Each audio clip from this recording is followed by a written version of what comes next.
In this session, we will be learning about the different types of meristematic tissue. So, meristematic tissue can be of different types based on where they are present, that is based on their location. So, you have three different types of meristematic tissue.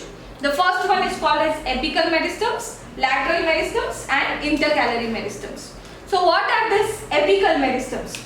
So, in order to make the work easy, we will try making a small tabular column. See, I wanted to make a note of this in your practice book as well, so that it will be helpful for you when you are revising the chapter. So, the tabular column should have 4 columns. So, first, this is the types of meristematic tissue. So, meristematic tissue, header, and below this you will write name of the tissue, and then the next column will have location, where do you find them, and then it is the structure. So, but for meristematic tissue, the structure is same as the characteristics. So, structure will be same as the characteristics, and then you have the function. Right? So, this will be the tabular column.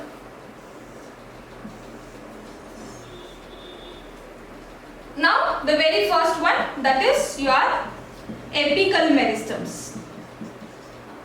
Location, where do you find this apical meristems? So, apical, what do you mean by this term apical? Apical means apex. So, if you consider this as a plant, this marker as a plant, so the apex for the marker is on the top, right, the tip. Similarly, even for a plant, you have a tip. One is called as the shoot tip, that is the tip of the shoot, and the root tip, tip of the root. So, these apical meristems are basically present in the tips. Okay, so it is present in root tip and shoot tip. So, here in the location, what will you write? They are present in shoot tip and root tip. So, if they are present in the tip, how will they help the plant to grow? So, meristematic tissue, the basic function of meristematic tissue is growth. They help the plant to grow. So, this meristematic tissue or the apical meristems will help the plant to grow tall because they are in the tip, right? So, what will be the function here? They help the plant to grow tall.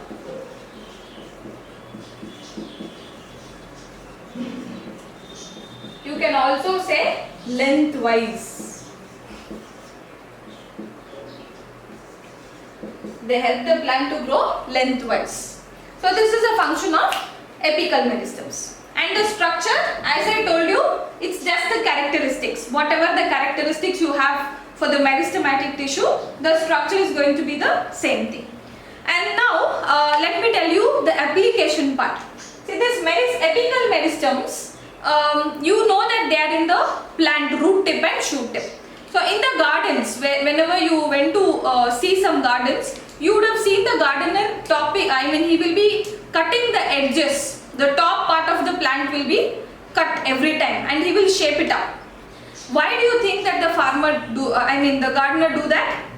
And you would have also seen in your houses, your mother cutting off the tip of the plant that is coming in the pot, in the potted plants and all, we basically cut off the tips. So, why do we do that? When you cut off the tips, it's nothing but you are trying to cut off the apical meristem. So, when you cut off the apical meristems, it's like you are inhibiting the growth of the plant. The plant will not grow tall. Instead, what happens is branching takes place at that particular point. So, when it branches out, apical meristems will be spread for different branches and then it makes the plant to grow bushy. Okay, and that is what we also wanted. So, in a potted plant or in a garden, only when the plant is bushy, you can give that beautiful shapes.